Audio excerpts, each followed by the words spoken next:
हलचल दुबे। आज मैं मौजूद हूँ कानपुर के करौली आश्रम में। इस आश्रम की एक खास मान्यता है कि यहाँ पे बड़ी बड़ी बीमारियां या जो रोग होते हैं लोगों को, उनका उपचार किया जाता है। मैं यहाँ पर मौजूद थी और मैंने जो देखा है वो अपने आप में एक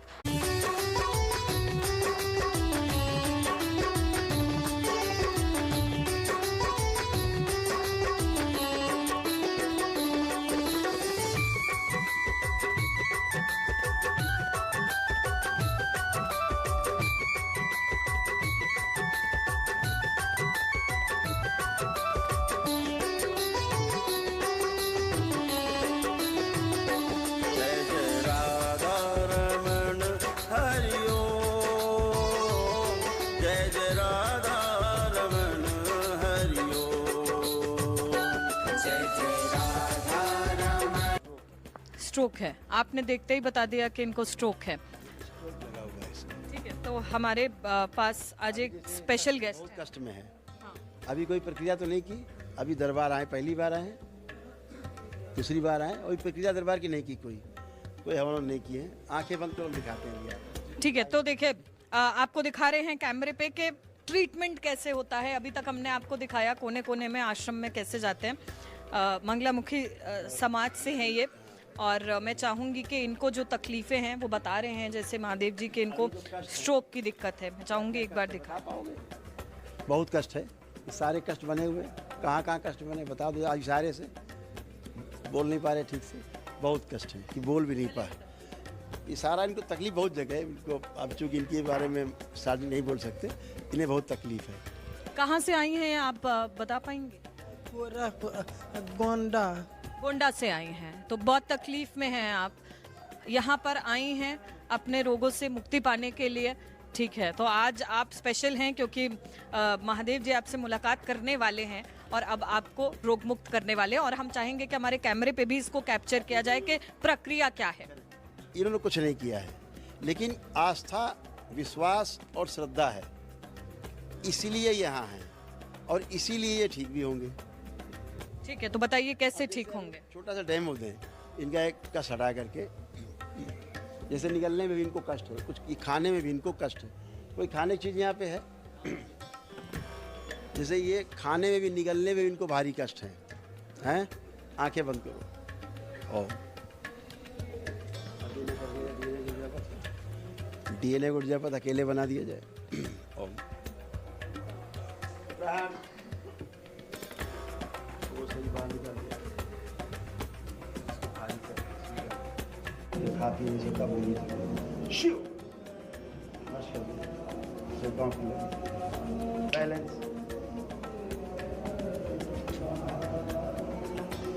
शुद्ध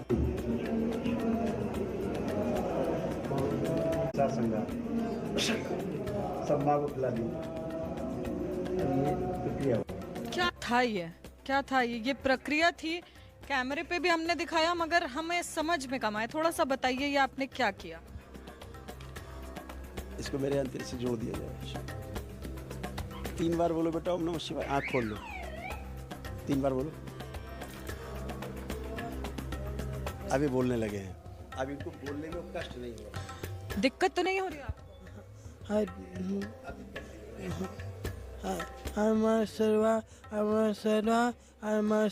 देखिए, ओम नमः शिवाय बोलने को कहा गया और ओम नमः शिवाय वो बोल रही हैं।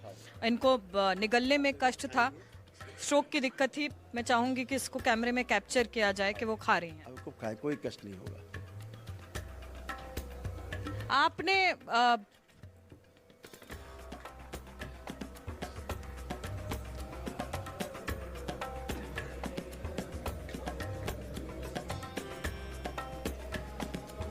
हाँ, आपने कुछ बोला, आपने प्रक्रिया की और आपने कहा ओम शिव बैलेंस। क्या है ये ओम शिव बैलेंस? आप ज्यादातर हर ही बार आप ये बोलते हुए नजर आते हैं, क्या है ये? ओम तो है ही सारा। ओम समझ में आता है, शिव बैलेंस क्या कर रहे हैं? बैलेंस क्या कर रहे हैं? शिव है ही, बैलेंस माने संतुलन। जो हमने बताया था कि जो असंतुलन पैदा हो गया है, निश्चित और अच्छी दूरी कम ज्यादा हो गई है, बैलेंस कर दिया। ओम शिव बैलेंस अगर हम बोलेंगे तो हम ये नहीं कर पाएंगे। करवा देंगे आपसे, अभी करवा देंगे। कोई आ जाए अभी आपसे करवा देंगे। अभी आपसे ठीक हो जाएगा। यहाँ से मैं भी आपसे कुछ सीख के जाने वाली हूँ। अब इसकी बुद्धि बंधी रहती है, बुद्धि बंधी रहती, काम नहीं करती। देखो अभी खुलेगी, अभी बताएंगे ये। आंखें बंद, शिव, बुद्धि खोल दीजिए, बैलेंस। 3 बार बोलो नमः शिवाय। अब आँख खोलो, अभी और क्लियर हुआ। अब पूछिए बुद्धि। कुछ लगा, बदलाव लग रहा है, महसूस हो रहा है? हाँ बहुत साफ बोल रहे हैं आप तो। हाँ। तो लगा कि कुछ हल्कापन लग रहा है जो अभी तक दिक्कत लेकर के आप आई थी यहाँ पे। हाँ धन्यवाद बोलना चाहेंगे महादेव? हाँ हाँ। और भी कुछ बचा है क्या? अच्छा ठीक है ठीक है ठीक है।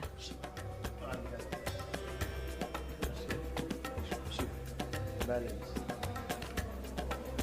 क्या निकाला उनके अंदर से और क्या फेंका? क्या था ये? बोलो 5 बार ओम नमः शिवाय। अब लीजिए माइक लगाइए और क्लियर हो गया। ये बोल ही नहीं पाता था, ये बोल ही नहीं पाता था बचपन से। अभी ये इसके घुसा हुआ था, लगता था कुछ घुसा हुआ है अंदर। अब कुछ है अंदर, कुछ हल्कापन महसूस हो रहा है? इसको लगता था घुसा हुआ है अंदर कुछ गले में, हाँ। तो खा नहीं पाता था, अंदर जाता रहता। आपकी मुलाकात तो अभी हुई, हमारे सामने पहली बार हुई है। आपको कैसे पता कि इनको स्ट्रोक की दिक्कत है, इनको गले में कोई दिक्कत है, इनके कुछ फंसा हुआ है? दिख रहा है ना यहाँ से, हमें नहीं दिखता है क्या? दिखने लगेगा। किसी और को दिख रहा है क्या? हाँ, अरे कैमरे से एक बार दिखाइए, कुछ दिख रहा है कि नहीं दिख रहा है? अभी इसको बहुत कष्ट चलेगा, इसकी बुद्धि खुल गई है। बंधा बंधा लगता था, अब कैसा लग रहा है? ये पागलपन की स्मृतियां इसके अंदर है। अभी कंप्लीट जब जाएगा, अभी इनको और क्या कराना होगा अपने आप को पूरा ठीक? करें या दंडोत यात्रा करें या दरबार की वैदिक प्रक्रिया का पालन कर लें। अच्छे उसके बाद कितना समय लगता है ये पूरा इनको ठीक होने में? 1 दिन में। 1 दिन में कोई भी रोग आप ठीक कर सकते हैं? हो जाता है ठीक। हो जाता है ठीक, कोई तो करता है और ठीक हो जाता है, बस दरबार में आने की देरी है। जैसे आदमी पैदा होता उसे पता नहीं, मर जाता उसे पता नहीं, है ना? ऐसे ही कब खराब हो जाता है पता नहीं, कब ठीक हो जाता है ही पता नहीं। पीछे कुछ वो लोग हैं जिनका आपने उपचार किया है, मैम भी वहाँ पे हैं। मैं चाहूँगी कि एक बार, मैं आपको सुन रही थी, कोई भी अगर आकर के हमें बता सकता है कि अभी जिनको गुरुजी ने ठीक किया है उनका एक्सपीरियंस कैसा रहा है। यहाँ पे पब्लिक भी है, कोई एक आकर के हमें अपना एक्सपीरियंस अगर कोई शेयर कर सकता है। हाँ, मैं सुन रही थी, मैं इसीलिए चाह रही हूँ कि मैंने आपको सुना था लाइव जब आपको ट्रीट कर रहे थे। क्या बदलाव महसूस कर रहे हैं तब से? मैं जब यहाँ आया था तो एकदम एनर्जेटिक नहीं था, लेकिन वन डे हवन करने के बाद मैं इतना एनर्जी फील कर रहा हूँ। मतलब मुझे है ना, किसी के सामने से आपके सामने बोलने में मुझे संकोच और मेरा पैर कांपता था कि मैं इतना एनर्जी, इतना कॉन्फिडेंस आ गया है कि मैं क्या बताऊँ इसको। मैं बेहतर लग रहा है पहले से? बहुत बेहतर। एक पहली विजिट है आपकी यहाँ पे? पहली बार आया था लेकिन मैं हवन नहीं किया था। अच्छा, इस बार आपने हवन किया है। पूरा कंप्लीट किया। तो ये 1 दिन की प्रक्रिया थी जो आपने करी है। यहाँ पे आप अपने पूरे परिवार के साथ आए थे? जी जी, मम्मी। तो सब में आपको कुछ अब बदलाव महसूस होने लगा है? क्या आपकी बातचीत हुई है कि जब आपका लाइव सेशन हुआ था उसके बाद से कुछ बदलाव? जी बिल्कुल बदलाव दिख रहा है। ठीक है। इन्होंने अकेले प्रक्रिया की है, परिवार ने नहीं की है। अकेले ही प्रक्रिया की है, बैठ के हर जगह अकेले की, लेकिन ठीक सब है, परिवार खड़ा है। प्रक्रिया एक व्यक्ति करेगा, परिवार का सदस्य, और क्योंकि डीएनए सेम है, कुल एक है, इसलिए बाकी सब भी ऑटोमेटिकली ठीक हो जाएंगे। यानी किसी अकेले ठीक हो गए। तो एक बात बताइए, क्या इसमें भी आपका चिन्हित करने का कोई तरीका है कि लोगों में से किसको चुना जाएगा, परिवार के किन लोगों में कौन बैठेगा? नहीं, कोई भी बैठ सकता है। एक व्यक्ति के बैठने से बाकी परिवार के सभी लोग अपने आप ठीक। ठीक है। तो चलिए, हमने बातचीत भी की है यहाँ पे लोगों से। जी बताएं। मैं महाराष्ट्र से हूँ, अकोला से। गुरुजी के बारे में मेरी बहन ने मुझे बताया था, तो मैं यहाँ वन डे हवन करने के लिए आया था। तो मेरे साथ मेरा भाई, छोटा भाई, और मेरी माँ और मैं था। तो मेरे भाई ने वन डे हवन किया था, तो हम सुन रहे थे बाहर में, है ना। तो ऐसा प्रतीत हो रहा था कि भाई अपने शरीर से ऐसा कुछ पहले बहुत भारीपन लग रहा था। अपने शरीर से ऐसा कुछ तो भी वजन निकाल के किसी ने तो भी बाहर रख दिया है, वजन हल्का हो रहा था यानी क्रोध से।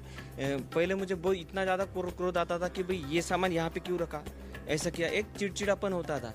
लेकिन वो वनडे हवन में करने के बाद ऐसे इस तरह का होता है, कोई कुछ भी करे कोई टेंशन नहीं आता माइंड में। ऐसे जब गुरुजी के साथ रिलैक्स हो गए हैं। रिलैक्स होता माइंड में, इधर गुरुजी के साथ जब बातचीत हुई तब माइंड में क्लॉट था ऐसा बोला गया था। सही में ऐसा मुझे पहले बहुत भारीपन लग रहा था, कुछ भी होता तो कुछ चिड़चिड़ा होता था, काम में मन नहीं लग रहा था। लेकिन जब वनडे हवन हो गया तो एक अलग तरह की जो आध्यात्मिक जो स्फूर्ति है, वो शक्ति है, वो अपने में आ गई है। वो खुद का फीलिंग आप खुद कर सकते हैं, तो वो बाबा जी की कृपा से है। और दूसरा ऐसा है कि मेरी माता जी समझो डायबिटीज़ पेशेंट है, जो हम रेगुलर अलग अलग टेस्ट करते हैं, लेकिन बाबा जी ने जो टेस्ट बताया था उस हिसाब से हमने टेस्ट कराया था, अभी उसका रिपोर्ट आने वाला। लेकिन मेरी माँ ने 1 से 1.5 महीना हो गया वो डायबिटीज़ की गोली खाई नहीं। गुरुजी खाई, टेस्ट कराया, डॉक्टर को दिखाया, उनको ऐसा लग रहा था अभी मेरे को जरूरत ही नहीं डायबिटीज़ की गोली की। ये सभी ये जो वो सब खत्म हो गए। ठीक है, ठीक है। महाराष्ट्र से आप बता रहे हैं आप आए हैं, कैसे पता चला गुरुजी के बारे में? गुरुजी के बारे में जैसा अपन पीड़ित है तो अपन किससे पूछते भी क्या है कैसे, तो कुछ ना कुछ मार्ग निकल आता है। जिसकी सच्ची प्रेरणा रहती है ना, वो भगवान मार्ग दिखाई देता है। यूट्यूब के माध्यम से ज़्यादा पता चला। मेरे बहन ने इसका खोज किया तो उन्होंने मुझे बताया कि यहाँ पे है, आप जाइए कीजिए जी। ठीक है, तो बहुत दूर दूर से लोग आपके पास आ रहे हैं आपसे उपचार लेने के लिए। और सभी भक्तों से और सभी पीड़ितों से भी हम जानने का प्रयास कर रहे हैं कि एक इमरजेंसी है अभी वहाँ पे, एक आदमी को वो ब्रेन स्ट्रोक लगा है। अच्छा, जस्ट अभी। ठीक है, ठीक है, चलिए चलिए। है जो हमारे पीछे है और करौली शंकर के नारे लगाए जा रहे हैं। और हम गए थे यहाँ पर एक पीड़ित को देखने के लिए, मगर जब तक पहुँचे तब तक पता लगा कि उस पीड़ित को भस्म दे करके ठीक कर दिया गया है। अब और कौन से कोने हैं जहाँ पर हमारा जाना बचा है, ये आपसे जानेंगे। एक हवन कुंड है जहाँ पे मैं चाहती हूँ कि आप हमें ले करके चले, जहाँ माँ के हवन होते हैं, श्री 10 महाविद्या के हवन होते हैं, वहाँ चले। एक बात बताइए, कुछ ऐसे लोग हैं जो आपको बाकी संत धर्म गुरुओं से अलग बताते हैं, क्या आप वाकई उनसे अलग हैं? धर्म गुरु कहलाना अलग इशू है। धर्म गुरु लोग कहने लगते हैं धर्म गुरु काहे के गुरु हैं। गुरु का अर्थ होता है, गांव में बोलते गरु है बहुत, मतलब गुरु का मतलब केंद्र है। अभी हम तो केंद्र पहुंचे नहीं खुद। अभी तो हम परिधि पे हैं। मैं देख रही हूँ। अभी तो हम खुद परिधि पे हैं। हाँ। और हम कहने लगे हम तो भाई केंद्र पहुंच गए, हम गुरु हो गए। ठीक, कहने से नहीं, अनुभव से गुरु होगा। ठीक है, तो आप मानते हैं कि आप धर्म का प्रचार नहीं करते हैं? नहीं, हम धार्मिकता का आदमी को उस पे लाते हैं कि आप स्वयं अनुभव करिए। हमें प्रचार की आवश्यकता नहीं है, अनुभव कराने की आवश्यकता है। ये दरबार अनुभव कराने वाला दरबार है, जो लोगों को अनुभव कराता है, एक्सपीरियंस कराता है दरबार। तो एक्सपीरियंस करने के बाद कुछ कहने की आवश्यकता नहीं पड़ती। अभी यहाँ बातें ज़्यादा हैं, प्रवचन ज़्यादा है, सुबह शाम प्रवचन, सुबह शाम उब गया है आदमी सुबह। आपकी बातों को भी बड़ा घुमा फिरा करके आप मानते हैं मीडिया ट्विस्ट करके दिखाता है? अच्छा लगता है उनको। लड्डू गोपाल को लेकर के कोई एक ऐसी कंट्रोवर्सी हुई थी जिसपे आज, क्योंकि आप एबीसी न्यूज़ पे मौजूद हैं और हम स्पेशल कवरेज करने के लिए यहाँ पे आपके आश्रम में आए हुए हैं, ये सवाल ज़रूर बनता है क्योंकि मीडिया ने लगातार आपको टारगेट करने की कोशिश की। कई ऐसे लोग हैं जो लगातार ये टॉपिक उठा रहे हैं, तो आज हम भी आपसे इस पे सवाल करेंगे। क्या कोई नाराज़गी है लड्डू गोपाल से? जो आपने का वीडियो वायरल हुआ वो क्या एक तरह से दिखाया गया, उसकी एक दूसरा भी एंगल था जिस पे आप चर्चा करना चाहते हैं? बताइए। वो वीडियो 6 मिनट का है जिसको बार बार लोग प्रचारित कर रहे हैं। उसमें से 1.5 मिनट का वीडियो काट के वो दिखा रहे हैं, जिसमें मैंने कहा कि इनको जाके गंगा जी फेंक दो। क्यों कहा है? वो पीछे बाकी के 4.5 मिनट में है, उस पर लॉजिक है। हमारे शास्त्र कहते हैं, हमारे शंकराचार्य जी कहते हैं कि बिना प्राण प्रतिष्ठा की हुई मूर्ति की पूजा नहीं करनी है, अन्यथा उसमें निगेटिव एनर्जी रहती हैं और फिर आप उनसे एकाकार हो जाते हो, भाव के साथ वो जुड़ जाती हैं, आपको तंग होना पड़ता है, रोग कष्ट बनते हैं, तो नहीं करना है। इसीलिए आप राम मंदिर बन रहा है, क्यों हो रही प्राण प्रतिष्ठा? फिर भाई इतना हो गया, बगैर प्राण प्रतिष्ठा के चालू हो जाए पूजा। नहीं कर सकते, नहीं कर 22 तारीख है। हाँ, तो प्राण प्रतिष्ठा तो हो रही है ना। तो प्राण प्रतिष्ठा इसलिए हो रही है कि आवश्यक है, हमारा शास्त्र कह रहा है, हमारे धर्मगुरु कह रहे हैं, हमारे ऋषि मुनि कह रहे हैं। अब अगर हम बिना पूजा की हुई मूर्ति लिए घूम रहे हैं, उसकी पूजा कर रहे हैं, उससे कष्ट आ रहे हैं, तो अब दरबार के भक्त हैं, दरबार के शिष्य, उनको हम मना न करें।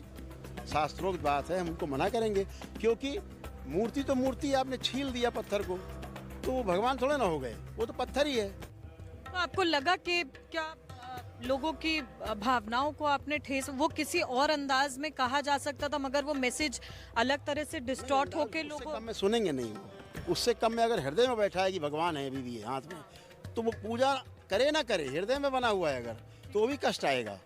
स्मृति है वो, स्मृति तब नष्ट होगी जब आप उसको बिल्कुल निकाल देंगे दिल से। यस, आप मानते हैं कि आप थोड़ा खरा बोलते हैं? हाँ, गंदा बोल देते कभी कभी हमें। नहीं, गंदा तो नहीं, मगर आपको लगता है कि आप थोड़ा ऐसे लोगों को बुरा लग जाता है? नहीं, बुरा नहीं लगता उनको, उनको प्रसिद्ध होना है। हाँ, बुरा नहीं लगता उनको, क्योंकि वो खुद ही नहीं पूजा कर रहे हो, खुद ही नहीं जानते हो। बुरा उसको लगे जो जानता हो। तो यानी आप ये ऑन कैमरा कह रहे हैं कि लड्डू गोपाल से आपको कोई दिक्कत नहीं है, दिक्कत उन मूर्तियों से है जो लोग लेकर के हाथ में चलते हैं बिना प्राण प्रतिष्ठा के। लड्डू गोपाल की पूजा हम खुद करते हैं। हम अच्छा क्यों विरोध करेंगे? हम कोई सनातनी है क्या? हम कोई मुस्लिम है? हमारी संस्कृति है, कृष्ण हमारे आराध्य हैं, है तो हम कैसे नकार सकते हैं उन्हें? लेकिन जो शास्त्रोक्त नहीं, आप कहिए कृष्ण की प्रतिमा बना के पूजा करने लगे, मैं नहीं करूँगा, मैं नहीं करता, देखूंगा नहीं उधर। आप मानते रहो कृष्ण नहीं, मैं नहीं मानता, मेरे लिए पत्थर है। प्राण प्रतिष्ठा हो गई है, मूर्ति छोटी हो चाहे बड़ी हो, वो मेरे लिए आराध्य है, मेरा ईश्वर है, वो शास्त्रोक्त होना चाहिए। ये बिना शास्त्रोक्त आजकल ट्रेंड बना दिया कुछ लोगों ने, बच्चियां ले लेकर के डोलची में लेके चलने लग गई। अब डोलची में अगर वो दुर्गा जी को लेके चलें, डोलची में वो किसी काली जी को लेके चलें, हम वही विरोध करेंगे। डोलची में शंकर जी को लेके चलें, उसका विरोध करेंगे, क्योंकि बिना प्राण प्रतिष्ठा की मूर्ति है वो। यानी आप मानते हैं कि भगवान तब तक नहीं समाते हैं, सभी मानते हैं, ये मानते हैं कि अगर प्राण प्रतिष्ठा का कार्यक्रम नहीं हुआ है तो वो मूर्ति जो है वो भगवान में तब्दील नहीं हो जाती। नहीं आएगी, कभी नहीं होगी, कभी हो ही नहीं सकती। उसमें प्राण नहीं समाते हैं, बस क्योंकि आकार दे दिया गया है इसलिए उसको लोग पूजने लगे। तो हम नहीं मानते ना, हम देख रहे हैं इसलिए नहीं मानते। हमारे लिए कूड़ा है वो, जो लेके घूम रहे हैं बिना प्राण प्रतिष्ठा की मूर्ति, हमारे लिए कूड़ा है। जिसकी प्राण प्रतिष्ठा हो गई है, चाहे वो छोटी हो चाहे वो विशाल हो, वो हमारे लिए पूजा के योग्य, श्रद्धा के योग्य, मेरे आराध्य हैं, उसमें प्राण है, हम उसकी पूजा आराधना करेंगे, उसके लिए लोगों को प्रेरित करेंगे। लेकिन जिनसे लोग बीमार हो रहे हैं हम तो मना करेंगे, इसमें स्मृतियाँ ठीक नहीं है। इससे बीमारी भी होती है। आप रोग कैंसर बनते हैं। गलत, आपने एक शब्द बहुत फोकस किया था उस पर, गलत पूजा पाठ। पूजा पाठ गलत कैसे हो सकता है? क्या यही गलत पूजा पाठ है? कि बिना प्राण प्रतिष्ठा की हुई मूर्तियों की पूजा करना, घर में 8 अंगुल से ऊंची मूर्ति रखना, ये भी पूजा पाठ के विरुद्ध है, शास्त्र विरुद्ध है कि 8 अंगुल से ऊंची मूर्ति घर के पूजा घर में है, वो भी आप प्रेत पूज रहे हैं। हाँ, तो आपको नहीं, ये शास्त्र कहते हैं। इससे नुकसान क्या होगा? आदमी बीमार होता है, मानसिक पहले, फिर शारीरिक, फिर पागल, फिर परिवार पागल। यानी कि जितना तंत्र मंत्र और ये नुकसान करते हैं, जो तांत्रिक नुकसान करते हैं, तो टोना टोटका है, उतना ही गलत पूजा पाठ भी आपको नुकसान है। टोना टोटका भी तो गलत पूजा पाठ है। आप किसी जीव की हत्या कर रहे हैं माँ के नाम पर, माँ लेती नहीं कभी किसी की जीव, माँ तो सबकी माँ है, वो कहाँ किसी की हत्या कराएगी जीव की? ये दैत्य लेते हैं बलि, दैत्यों को बलि जाती है। जितने गलत काम कराने वाले हैं टोना टोटका के माध्यम से, वो बलि देते हैं, फिर उनकी बलि भी होती है उसी तरह से, परिवार बलि होता है, परिवार को कष्ट आते हैं। तो हम मना करते हैं कि टोना टोटका, जादू टोना, ये झाड़ फूक से दूर रहिए, ये चीज़ें आपको बर्बाद करती हैं। आप अपने ईश्वर पर भरोसा रखिए, अपने गुरुओं पर भरोसा करिए, अपने साधु संत जो हमारे गुरु उन पर भरोसा करिए, अपने देवी देवताओं पर भरोसा करिए, उन पर आइए, उनकी पूजा करिए। आप यहाँ आते क्यों ठीक हो जाते हैं एक दिन में? क्योंकि सही की पूजा करते हैं, तभी तो एक दिन में ठीक होते हैं। गलत की पूजा कर करके 40 साल से परेशान है लोग, यहाँ आके 40 मिनट ठीक हो जाते हैं। सही। कलावा जो लोग पहनते हैं, आप उनके लिए भी कहते हैं कि कलावा नहीं पहनना चाहिए, या ये भी एक गलत पूजा पाठ का कोई तौर तरीका है? आप बताइए कैसे। मैं बताता हूँ गलत है आपको। देखो, हम बताए ना, हम वैज्ञानिक तरीके से आपसे बात करते हैं, हम हाँ, साइंस का लॉजिक दीजिए। लॉजिक है कि हमने सब मान लिया, अब इसको लटकाए घूम रहे हैं। हम तो देखते हैं लोग 10-10 12-12 पहने रहते हैं। अच्छा चलिए, आज आपने पहन लिया, आज आपने पहन लिया, अभी हाथ धोएंगी, अभी साबुन पानी नहीं जाएगा, गंदगी धोई, कहाँ गया? अशुद्ध हो गया।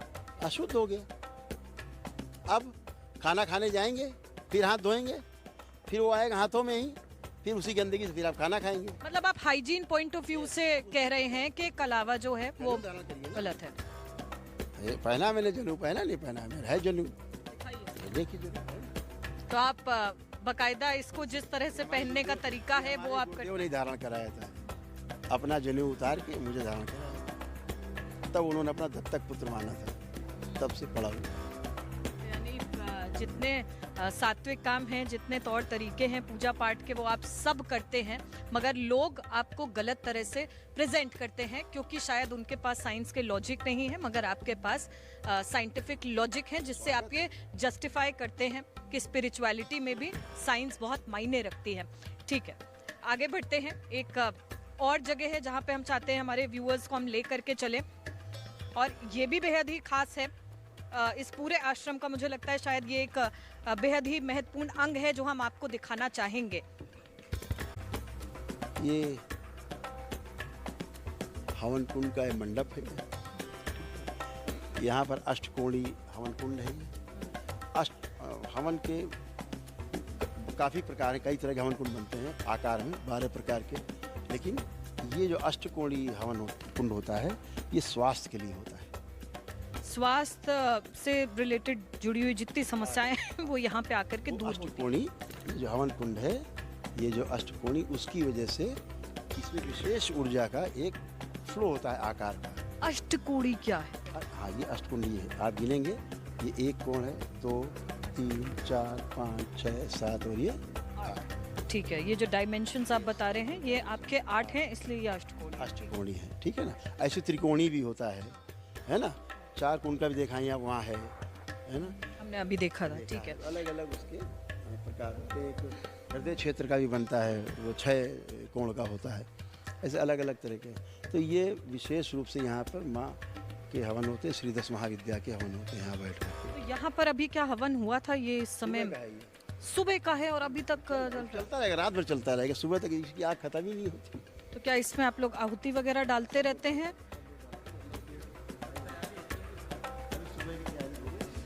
हमारे ब्राह्मण देवताओं ने तैयारी करके रखे हुए सब हवन के लिए रखे। तो कितने लोग इतने बड़े एरिया में आकर के हवन करते हैं, और कौन करता है? मतलब स्वास्थ्य रिलेटेड जिनको समस्याएं हैं वो तो करते ही हैं, पर क्या उनके परिवार वाले बैठते हैं? परिवार से एक व्यक्ति बैठता है। ऐसे ऐसे मान लीजिए 25 लोग बैठे, 20 लोग बैठे, ठीक है, तो वो लोग एक एक, अब सुबह के देखिए 4 4 8 4 12 4 16 4 20 4 24 4 28। और ये हवन कराने वाले कितने लोग हैं? अब दरबार सब ब्राह्मण देता तो खड़े पीछे, यानी ये सभी वो महारथी हैं जो लोगों को रोगों से मुक्त करते हैं। तो एक बार 25 लोग ब्राह्मण देवता है, परमानेंट रहते ही हैं ठीक है। ये सब आचार्य हैं, जबरदस्त वाले आचार्य हैं, कंप्लीट वाले हैं, जो पढ़ लिख के आए स्कूल से, वो वाले नहीं है जो घर में बस कथा बाँच के आ गए हैं। प्रैक्टिस की है इन्होंने बकायदा। जो स्कूलिंग से करते हैं, जो आचार्य होते वो हैं। ठीक है, थोड़ा दूसरे भी यहाँ पे ब्राह्मण हैं जो यहाँ पे पूजा पाठ कराते हैं, हवन कराते हैं, उनसे भी जानेंगे कि यहाँ पे जुड़ने की आखिर इच्छा क्या हुई, कौन सी ऐसी शक्ति थी जो यहाँ पर आपको खींच करके लाई और आप बाकी किसी कोने में नहीं गए। कहा गया है भाग्योदय न बहुजन्म समर्जिते न, यानी युग युगांतर जन्म जन्मांतर का जब सारा पुण्य इकट्ठा होता है तो ऐसे पूर्ण गुरु का सानिध्य मिलता है। हम गुरु गोरक्षनाथ संस्कृत विद्यालय से हैं, लेकिन वहाँ से हम यहाँ आए हैं, गुरु जी का जो हमें बुलाया गया है यहाँ पे, गोरक्षनाथ संस्कृत विद्यालय योगी जी के विद्यालय से पढ़े हैं, लेकिन यहाँ पे जो अद्भुत शक्ति है कहीं नहीं है। तो अद्भुत शक्ति की बात कर रहे हैं जो यहाँ पे महसूस की जाती है, क्योंकि हवन कुंड के सामने ही खड़े हैं और अभी भी अगर आप देखेंगे तो ये जलता हुआ नज़र आ रहा है, और यहीं पे लोग आकर के हवन करते हैं और अपने परिवार के लिए, स्वास्थ्य के लिए कामना करते हैं। कई ऐसे लोग हैं जो यहाँ पे मिल करके एक साथ एक ही छत के नीचे बैठ करके कई परिवारों को एक साथ ठीक किया जाता है। एक बैठते, परिवार के लोग बाकी उधर बैठते, ऊपर या बाहर ऐसे बैठते, यहाँ एक एक व्यक्ति एक परिवार से बैठ के अनुष्ठान करता है, उसी के द्वारा सब ठीक हो जाते हैं। तो ये कितनी देर चलता होगा ये हवन? ये कम से कम 2 घंटे। इसके लिए कैसे रजिस्टर कर सकते हैं अगर किसी को कराना है, तरीका क्या है? वही जो आपको फॉर्म दिया मैंने, उसमें स्मृतियाँ हैं, उसके आधार पे फॉर्म साइन करके कि हम इसमें सहमत हैं, और उसमें लास्ट में फॉर्म लगा हुआ है इवेल्युएशन का, जाते समय भर के देना होता है कि हम स्वस्थ हुए कि नहीं हुए। लास्ट फिर वो करके जाता है कि हम स्वस्थ हैं। ठीक है।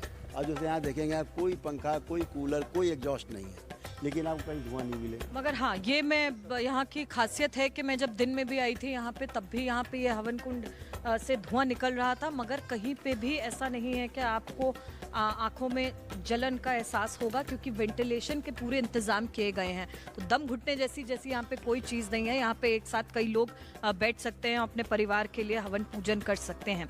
क्या यहाँ पे कुछ विशेष समुदाय से अगर लोग आते हैं तो आप उनके लिए भी पूजा पाठ करवाते हैं, या आप किसी धर्म से हो तो वो लोग आते हैं, बोरखा पहन के हवन करते हैं। महिलाएं आती हैं बोरखा पहन के और हवन करते हैं। मुस्लिम हैं, बुर्का पहन के यहाँ पे हवन पूजन पाठ होता है। वहाँ देखे कर रहे थे, माँ के दरबार में लोग बैठे थे। मुस्लिम आते हैं बोरखा पहन के कर रहे हैं, उनके लोग भेजते हैं विदेश से पति कि वहाँ जाओ, हम मर रहे हैं यहाँ पे। वो यहाँ आती ठीक करती, वो वहाँ ठीक हो जाते हैं। किसी को कोई आपत्ति नहीं होती है जो बाकी समुदाय के लोग हैं? में जाते हैं कि वो क्या निकाल के रखते हैं अपने शरीर से, इतना खुश हो के, इतना दूसरे धर्म के लोग। तो ये एक वैदिक प्रक्रिया है, जो एक शरीर होना आवश्यक है केवल इसमें। अब यहाँ जैसे ये वैज्ञानिक तरीके से बना है, जैसे वहाँ जल है, उधर आप देखेंगे पूरा वो जल का कुंड है ना। ये जल भरा हुआ, जहाँ आप खड़ी है सब जल है, ये सारा जल भरा है वहाँ पर, चारों ओर जल ही जल। अच्छा, यानी कि नीचे, इसके नीचे जल है? चारों ओर जल है, इसके चारों ओर जल है। हाँ कोने कोने तक जल है। हाँ, क्योंकि इसका जो स्ट्रक्चर है वो भी बाकी के जहाँ पे हवन कुंड बने होते हैं उनसे बहुत अलग है। इसीलिए मैंने आपसे कहा था कि ये बहुत खास जगह है, जहाँ पे हम चाहते हैं कि हम लेकर के आएँ आपको, और आपको एक बार दिखाएं ज़रूर। हाँ, जैसे पूजा होती है सुबह का, ये चार्ट है। इस सुबह से क्या होता है, एक दिवसीय चिकित्सा के लिए समय सारणी तो लिखा है ना। प्रातः 8 से शुरू हुआ, 8:30 तक श्री 10 महाविद्या हवन, ये 9:30 तक, 8 से 9:30। ठीक है। इसके बाद फिर ये चालू हुआ 10 से 12, फिर रुद्राभिषेक, फिर दोपहर। ये आपकी वनडे प्रक्रिया है जो आप बता रहे हैं। वनडे में यानी आपका सुबह 8 बजे से लेकर के रात के 9 बजे तक या अगले दिन गुरुजी से वार्तालाप भी है इसमें, तो यानी आपसे हाँ बातचीत भी है। कल किया है वनडे के हमसे, आज मिले थे वो लोग। अच्छा, तो वो बताते हैं कि हवन से पहले या वनडे से पहले उनके क्या कष्ट थे, और उसके बाद वो कैसे बताते हैं, वो नहीं बताते।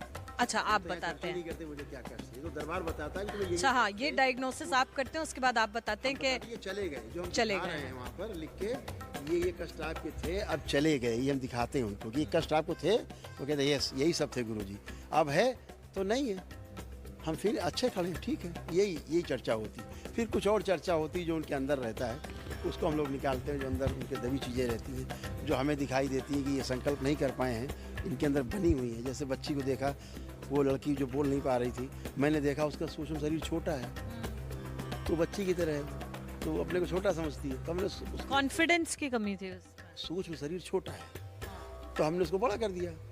दरबार ने मतलब बड़ा कर दिया, उसका बराबर कर दिया, बॉडी के बराबर। अब लग रहा हम ठीक है ना, बोली नहीं, हम बड़े हो गए।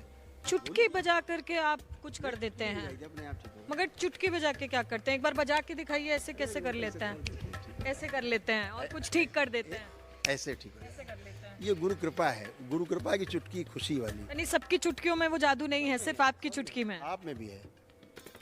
मेरी चुटकी में भी जादू। यहाँ आने के बाद मेरे अंदर भी अगर मैं भी बजाऊंगी तो कुछ बदलाव नजर आएगा। रहता ही है कॉन्फिडेंस। चलिए, यहाँ का ये पॉजिटिविटी है कि यहाँ पे आने का मौका मिला, और हमने लोगों को दिखाया कि यहाँ पे किस तरह से एक पूरा ऑरा है जो यहाँ पे बदला हुआ सा नज़र आता है। आज पूरे दिन हम यहाँ पे थे और आश्रम में रह करके कोने कोने में जा करके हमने आपको दिखाया कि यहाँ पे बेसिकली वर्किंग कैसे होती है। जैसे इसको और वैज्ञानिक तरीके से समझाएं, 5 तत्व हैं सृष्टि में, ऐसे ही लोग मानते हैं, हम लोग भी जानते हैं कि 5 ही तत्व हैं। तो जल में, जैसे जल है, जल में ऑलरेडी 4 तत्व होते हैं, साइंस कहता है 2 होते हैं। साइंस क्या कहता है? कौन से तत्व?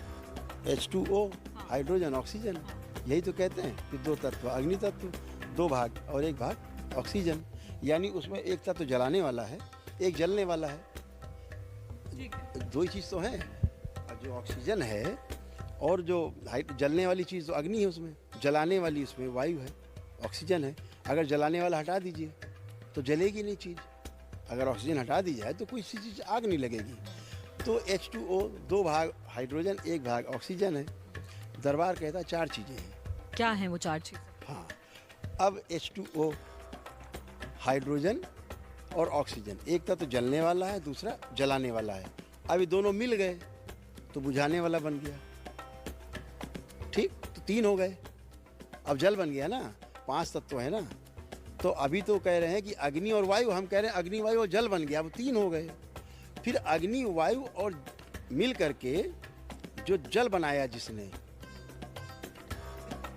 समझ रही हूँ, आप बताइए, क्योंकि हमारे व्यूअर्स भी समझ रहे हैं आपके साइंस। आकाश तत्व है जिसने अग्नि और वायु को मिला के जल बना दिया, वो आकाश तत्व है। तो 4 हो गए। अब एक बचा पृथ्वी तत्व। वो कैसे? वो ऐसे जब किसी फेंक देते हैं तो वो पृथ्वी तत्व 5 हो गए। लॉजिक। ठीक है, ठीक है, यहाँ बताइए। ठीक, ये अग्नि है, उसके बीच में वायु है। ठीक है, पृथ्वी है ही ये नीचे, ये आकाश हो गया। 5 तत्व यहाँ पर एक साथ हैं। जल के बगैर अब ये अधूरा था। ये 5 तत्व नहीं है यहाँ पर। 5 यहाँ पर चारों ओर जल है। पहले पृथ्वी है, फिर ये जल है, फिर ये अग्नि है, इस पे वायु देख ही रहे हैं, फिर आकाश तत्व जो इन सबको चारों को समेट के रखे हुए हैं। 5 हो गए। 5 तत्वों के साथ एक साथ हवन करने में क्या बदलाव महसूस होता है? क्योंकि यहाँ पे 5 तत्व हैं। अगर हम 4 से चिकित्सा करेंगे तो आप पूरे नहीं होंगे, ठीक ही नहीं होंगे। अच्छा, यानी जो घर पे लोग पूजा हवन पाठ करते हैं, आप मानते हैं कि वो, क्योंकि उसमें पंच तत्व नहीं है, इसीलिए क्या होता है, पूजा पाठ में घरों में जल रखा जाता है। हमारी परंपरा में जल रखा ही जाता है। इसीलिए रखा जाता है कि हम पूर्ण हो सके, पूरा कर सके। लेकिन उसको साइंस के लोग नहीं समझते हैं। वो समझते बस जल है, ऐसे डाला और पी लिया, चरणामृत हो गया। लेकिन जल की उपस्थिति आवश्यक है। मतलब सही तरीका यही है कि जिस तरह से पंच तत्व में अगर आप पूजन पाठ करते हैं या हवन करते हैं तो वो तो ही वो माना जाएगा। तो ही प्रभाव डालेगा। सब में 5 तत्व हैं। ठीक है, ठीक है। चलिए, क्योंकि अब समय कम है, आपसे चाहेंगे कि जाने से पहले आप बताइए कि आज का एक्सपीरियंस आपका ABC न्यूज़ के साथ कैसा रहा, और एक मैसेज हमारे व्यूअर्स के लिए। बहुत सुंदर और बहुत अच्छा लगा। ABC न्यूज़ तो हमेशा सकारात्मक चीज़ों को सामने लाता है, नकारात्मकता को भी लोगों को परोसता है, ताकि इससे लोग दूर रहें, नकारात्मक को समझें। नकारात्मकता इसलिए नहीं दिखाई जाती कि आप नकारात्मक हो, बचने के लिए दिखाया जाता है कि इससे बचना है। लेकिन ABC न्यूज़ हमेशा सकारात्मक न्यूज़ों को, समाचार को आगे प्रेफर करता है, आप तक पहुंचाता है। ये भी सबसे बड़ी सकारात्मक आपके लिए समाचार है। दरबार को जो आप देख पा रहे हैं, देख पाएंगे, भविष्य में आप जुड़ पाएंगे। और मैं कहना चाहता हूँ, मैसेज बहुत बड़ा मैसेज है ये, इस दरबार की शक्ति है। इस वीडियो को जो भी देखेगा आप उसे व्यूज़ लीजिएगा। इस दरबार के वीडियो को देखते हुए जो शरीर में वो संकल्प लेगा कि मुझे ये कष्ट है, यहाँ से प्रार्थना करके वो स्मृतियाँ नष्ट कर दी जाएं। आप उसे पूछिएगा नष्ट हुई कि नहीं हुई। बड़ी बात आप कह रहे हैं, यानी कि हमारे व्यूअर्स हैं, उनका मानना है यहाँ पे कि अगर आप ये वीडियो देख रहे हैं और मन में संकल्प कर रहे हैं कि आपके कष्ट दूर हो जाएं और ये दूर हो जाए, स्मृति नष्ट कर दी। इनकी स्मृति नष्ट कर दी जाए, तो यानी वो हो जाएगी। भोलेनाथ को, माँ कामाख्या को ध्यान करें, हमारे गुरुदेव माँ को प्रणाम करें और अपनी बात कह दें। और ये वीडियो चल रहा हो सामने, इसको देखें, खूब देखें। जब एक बार भी न समझ आए 2 बार देखें, 3 बार देखें। क्योंकि ये समझ पाना आज का, पूछिएगा, ये दरबार की बहुत बड़ी शक्ति की बात हम आपसे कर रहे हैं कि वीडियो देख के स्वस्थ हो जाए। आप इसे कमेंट्स लीजिएगा व्यूअर्स। अलौकिक ज्ञान आज आपने दिया है बहुत सारा। तो ये हो सकता है आपको इस वीडियो को कई बार देखना पड़े ये समझने के लिए कि आज की जो बातें हैं उनके पीछे का मकसद क्या है और उसमें हम कहना क्या चाह रहे हैं। शब्द हमारे भले ही कुछ जगह गलत हों, पर इरादे हमारे गलत नहीं हैं, नेक हैं। और आपको बेहतर तरह से समझाने का प्रयास किया है कि ये आश्रम की वर्किंग बाकी सभी धार्मिक आश्रम से अलग कैसे है। स्पिरिचुअलिटी और साइंस को लेकर के साथ चलने वाला ये करौली आश्रम जो कि कानपुर में मौजूद है। और यहाँ पे करौली शंकर महादेव हैं जिनके लिए नारे लगाए जा रहे हैं। उसके पीछे की वजह क्या है, बार बार देखिए इस वीडियो को और इसमें कमेंट जरूर करिए और फीडबैक दीजिएगा और संकल्प लेना मत भूलिएगा ताकि आपकी जो स्मृतियां हैं, जो खराब स्मृतियां हैं, वो नष्ट हो जाए।